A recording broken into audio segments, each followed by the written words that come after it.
Orang di Eropa dan juga Asia menjuluki Ahmad Ibnu Majid sebagai singanya lautan atau pangeran lautan.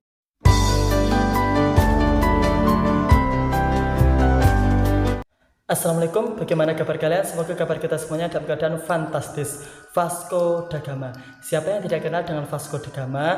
Beliau adalah seorang penjelajah lautan dari Portugis yang dulu pernah gagal berkali-kali dalam menemukan jalur dari Eropa menuju Asia untuk ke India. Ketika beliau berkali-kali gagal, beliau sempat berlabuh di sebuah pelabuhan Julfar. Dan di sana beliau bertemu dengan seorang laki-laki cerdas muslim yang bernama Ahmad Ibnu Najid, di mana dengan kecerdasannya Ahmad Ibnu Najid menunjukkan hasil temuannya yang sangat-sangat keren, yaitu kompas dengan 32 arah mata angin. Biasanya kita sering mengenal 4 atau 8 arah mata angin, namun di kompasnya Ahmad Ibnu Najid ini ada 32 arah mata angin. Keren sekali. Karena terkesima dan terpesona dengan penemuan dan kecerdasan Ahmad Ibnu Najid, kemudian Vasco da Gama meminta pertolongan dari Ahmad Ibnu Najid untuk menjadi navigator sekaligus kartografer atau pembuat peta dalam ekspedisi untuk mencari jalur dari Eropa menuju ke India melalui Asia. Secara tidak langsung, Ahmad Ibnu Najid menjadi asisten atau orang yang berpengaruh dalam penjelajahan Vasco da Gama. Namun menurut pertemuan terkini, asisten atau orang yang membantu perjalanan Vasco da Gama bukanlah Ahmad Ibnu Najid, melainkan ilmuwan muslim juga yang berasal dari Gujarat. Terlepas dari itu semua, Ahmad Ibnu Najid itu memang merupakan pelaut yang handal dan hebat, dan saking hebatnya beliau dijuluki sebagai singanya lautan. Siapakah dan bagaimana kecerdasan Ahmad Ibnu Najid? Kita akan bahas bersama-sama. Ahmad Ibnu Najid memiliki nama lengkap Syihabuddin Ahmad bin Majid As-Sa'di bin Abu Rokaib An-Najdi. Beliau lahir di Julhar, yaitu sebuah kawasan negeri kecil Arab pada tahun 832 Hijriah atau 1429 Masehi.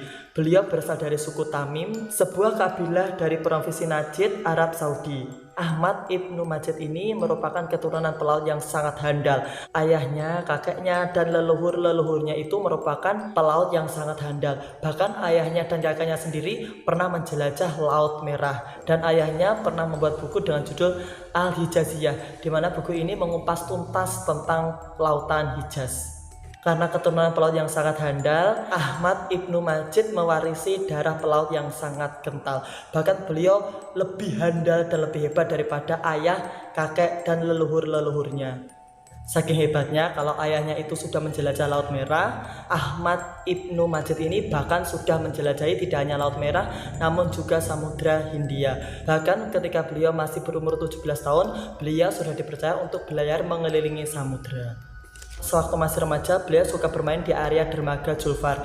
Di area itulah banyak pelaut asing yang kemudian singgah di dermaga Julfar.